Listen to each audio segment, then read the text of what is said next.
एक बार की बात है, बादशाह अकबर की सबसे प्यारी अंगूठी अचानक गुम हो गई थी। बहुत ढूंढने पर भी वह नहीं मिली। इस कारण बादशाह अकबर चिंतित हो जाते हैं और इस बात का जिक्र बीरबल से करते हैं। इस पर बीरबल महाराजा अकबर से पूछते हैं, महाराज, आपने अंगूठी कब उतारी थी और उसे कहाँ रखा था? बादशाह अकबर कहते हैं, मैंने नहाने से पहले अपनी अंगूठी को अलमारी में रखा था और जब वापस आया तो अंगूठी अलमारी में नहीं थी। फिर बीरबल अकबर से कहते हैं, तब तो अंगूठी गुम नहीं चोरी हुई है और यह सब महल में साफ सफाई करने वाले किसी कर्मचारी ने ही किया होगा। यह सुनकर बादशाह ने सभी सेवकों को हाजिर होने को कहा। उनके कमरे में साफ सफाई करने के लिए कुछ 5 कर्मचारी तैनात थे और पांचों हाजिर हो गए। सेवकों के हाजिर होने के बाद बीरबल ने उन सभी को कहा, महाराज की अंगूठी चोरी हो गई है, जो अलमारी में रखी थी। अगर आप में से किसी ने उठाई है तो बता दे, वरना मुझे अलमारी से ही पूछना पड़ेगा। फिर बीरबल अलमारी के पास जाकर कुछ फुसफुसाने लगे। इसके बाद मुस्कुराते हुए पांचों सेवकों से कहा, चोर मुझसे बच नहीं सकता है, क्योंकि चोर की दाढ़ी में तिनका है। यह बात सुनकर उन पांचों में से एक ने सबसे नजर बचाकर दाढ़ी में हाथ फेरा, जैसे कि वह तिनका निकालने की कोशिश कर रहा हो। इसी बीच बीरबल की नजर उस पर पड़ गई और सिपाहियों को तुरंत चोर को गिरफ्तार करने का आदेश दिया। जब बादशाह अकबर ने उससे सख्ती से पूछा तो उसने अपना गुनाह कबूल कर लिया और बादशाह की अंगूठी वापस कर दी। बादशाह अकबर अपनी अंगूठी पाकर बेहद प्रसन्न हुए। कहानी से सीख।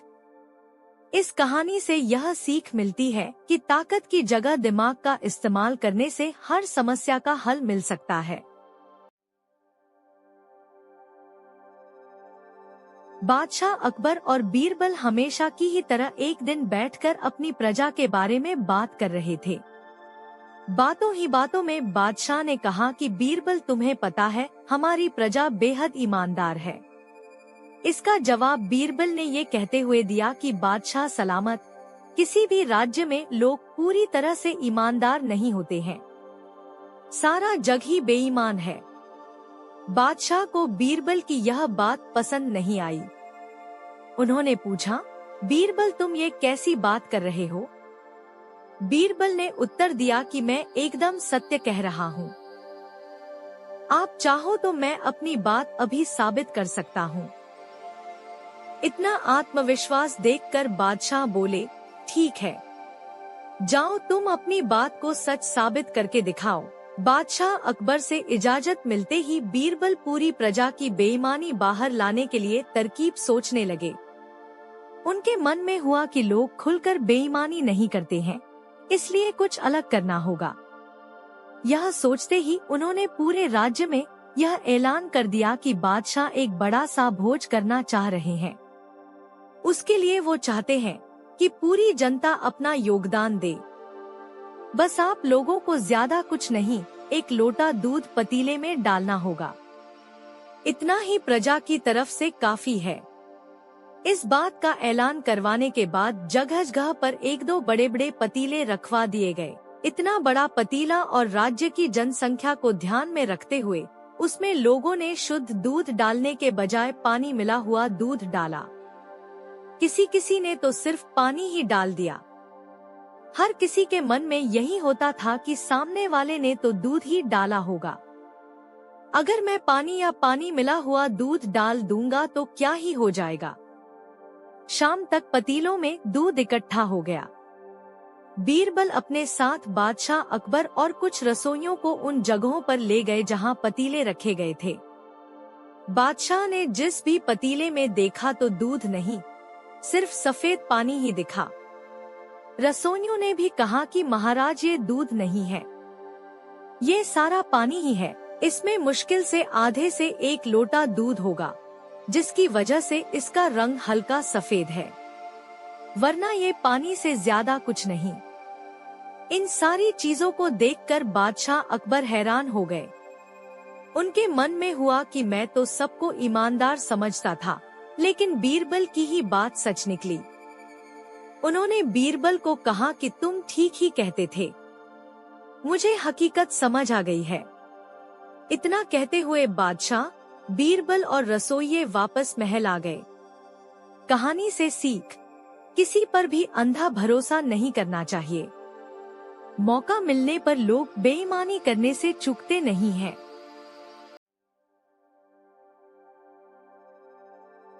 एक समय की बात है, बादशाह अकबर ने अपने बेगम के जन्मदिन के लिए बहुत ही खूबसूरत और बेशकीमती हार बनवाया था। जब जन्मदिन आया तो बादशाह अकबर ने वह हार अपनी बेगम को तोहफे में दे दिया, जो उनकी बेगम को बहुत पसंद आया। अगली रात बेगम साहिबा ने वह हार गले से उतारकर एक संदूक में रख दिया। जब इस बात को कई दिन गुजर गए तो एक दिन बेगम साहिबा ने हार पहनने के लिए संदूक खोला, लेकिन हार कहीं नहीं मिला।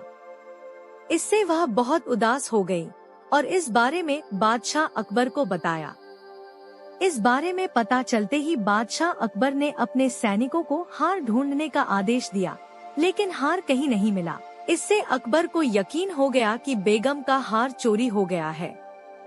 फिर अकबर ने बीरबल को महल में आने के लिए बुलावा भेजा। जब बीरबल आया तो अकबर ने सारी बात बताई और हार को खोज निकालने की जिम्मेदारी उसे सौंप दी। बीरबल ने समय व्यर्थ किए बिना ही राजमहल में काम करने वाले सभी लोगों को दरबार में आने के लिए संदेश भिजवाया। थोड़ी ही देर में दरबार लग गया। दरबार में अकबर और बेगम सहित सभी काम करने वाले हाजिर थे, लेकिन बीरबल दरबार में नहीं था। सभी बीरबल का इंतजार कर ही रहे थे कि तभी बीरबल एक गधा लेकर राज दरबार में पहुंच जाता है। देर से दरबार में आने के लिए बीरबल बादशाह अकबर से माफी मांगता है। सभी सोचने लगते हैं कि बीरबल गधे को लेकर राज दरबार में क्यों आया है। फिर बीरबल बताता है कि यह गधा उसका दोस्त है और उसके पास जादुई शक्ति है। यह शाही हार चुराने वाले का नाम बता सकता है। इसके बाद बीरबल जादुई गधे को सबसे नजदीक वाले कमरे में ले जाकर बांध देता है और कहता है कि सभी एक एक करके कमरे में जाएं और गधे की पूंछ पकड़कर चिल्लाएं, जहां पनाह मैंने चोरी नहीं की है। साथ ही बीरबल कहता है कि आप सभी की आवाज दरबार तक आनी चाहिए। सभी के पूंछ पकड़कर चिल्लाने के बाद आखिर में गधा बताएगा कि चोरी किसने की है। इसके बाद सभी कमरे के बाहर एक लाइन में खड़े हो गए और एक एक करके सभी ने कमरे में जाना शुरू कर दिया। जो भी कमरे के अंदर जाता तो पूंछ पकड़कर चिल्लाना शुरू कर देता, जहां पनाह मैंने चोरी नहीं की है। जब सभी का नंबर आ जाता है तो अंत में बीरबल कमरे में जाता है और कुछ देर बाद कमरे से बाहर आ जाता है। फिर बीरबल सभी काम करने वालों के पास जाकर उन्हें दोनों हाथ सामने करने को बोलता है और एक एक करके सभी के हाथ सूंघने लगता है। बीरबल की इस हरकत को देखकर सभी हैरान हो जाते हैं। ऐसे ही सूंघते सूंघते एक काम करने वाले का हाथ पकड़कर बीरबल जोर से बोलता है, जहां पनाह इसने चोरी की है। ये सुनकर अकबर बीरबल से कहते हैं, तुम इतने यकीन के साथ कैसे कह सकते हो कि चोरी इस सेवक ने ही की है? क्या तुम्हें जादुई गधे ने इसका नाम बताया है? तब बीरबल बोलता है, जहां पनाह यह गधा जादुई नहीं है। यह बाकी गधों की तरह साधारण ही है। बस मैंने इस गधे की पूंछ पर एक खास तरह का इत्र लगाया है। सभी सेवकों ने गधे की पूंछ को पकड़ा, बस इस चोर को छोड़कर। इसलिए इसके हाथ से इत्र की खुशबू नहीं आ रही है। फिर चोर को पकड़ लिया गया और उससे चोरी के सभी सामान के साथ ही बेगम का हार भी बरामद कर लिया गया। बीरबल की इस अक्लमंदी की सभी ने सराहना की और बेगम ने खुश होकर बादशाह अकबर से उसे उपहार भी दिलवाया। कहानी से सीख, इस कहानी से यह सीख मिलती है कि बुरे काम को कितना भी छुपाने की कोशिश करो, एक दिन सबको पता चल ही जाता है। इसलिए बुरे काम नहीं करने चाहिए।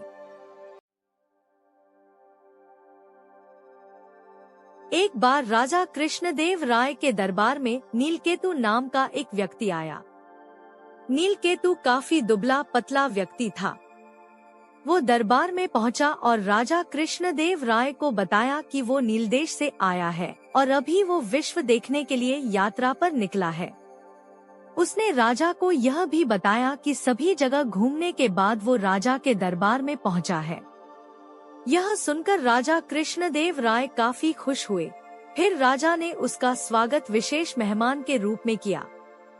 राजा द्वारा किए गए सम्मान और सत्कार को देखकर नीलकेतु काफी खुश हुआ। उसने राजा से बोला, महाराज, मैं उस जगह के बारे में जानता हूँ जहाँ कई सारी परियां रहती हैं। मैं अपने जादू से उन्हें बुला भी सकता हूँ। यह सुनकर राजा कृष्णदेव राय काफी खुश हुए और बोले, अच्छा, तो इसके लिए मुझे क्या करना होगा? यह सुनकर नीलकेतु ने राजा को रात में तालाब के पास आने को कहा और बोला कि वो परियों को मनोरंजन और नृत्य के लिए बुला सकता है। यह सुनकर राजा ने नीलकेतु की बात मान ली।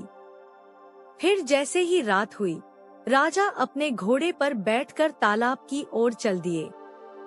राजा जैसे ही तालाब के पास पहुँचे तो वहाँ पास ही में एक किले के सामने नीलकेतु राजा का इंतजार कर रहा था। राजा उसके पास पहुँचे तो नीलकेतु ने उनका स्वागत करते हुए कहा कि महाराज, मैंने सारा इंतजाम कर लिया है और सारी परियां किले के अंदर ही मौजूद हैं।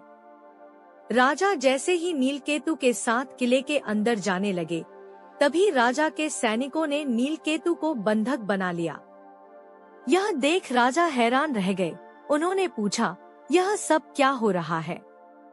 तुम सब ने इसे बंधक क्यों बना लिया है? उसी वक्त किले के अंदर से तेनालीराम बाहर आए और उन्होंने कहा, महाराज, मैं बताता हूँ कि क्या हो रहा है। तेनाली ने बताना शुरू किया। उसने कहा, महाराज, यह नीलकेतु कोई यात्रा करने वाला नहीं है, बल्कि नीलदेश का रक्षा मंत्री है और उसने धोखे से आपको यहाँ बुलाया है। किले के अंदर कोई परियां नहीं है। यह सिर्फ आपको यहाँ मारने के लिए लेकर आया था। यह सुनकर राजा ने तेनालीराम को अपनी जान बचाने के लिए धन्यवाद किया और पूछा, तुम्हें इस बात का कैसे पता चला तेनाली? फिर तेनाली ने कहा कि महाराज, पहले दिन ही जब वो दरबार में आया था, उसी दिन मुझे इस पर शक हो गया था। उसके बाद मैंने इसके पीछे अपने साथियों को जासूसी के लिए लगा दिया था, जिससे मुझे पता चला कि यह आपको मारने की योजना बना रहा था। तेनालीराम की सूझबूझ के लिए राजा कृष्णदेव राय ने उन्हें धन्यवाद दिया। कहानी से सीख: किसी भी नए व्यक्ति पर पूरी तरह आंख मूंद कर भरोसा नहीं करना चाहिए। वह आपको धोखा भी दे सकता है। इसलिए हमेशा अपरिचित व्यक्ति को परखने के बाद ही उसकी बात का विश्वास करना चाहिए।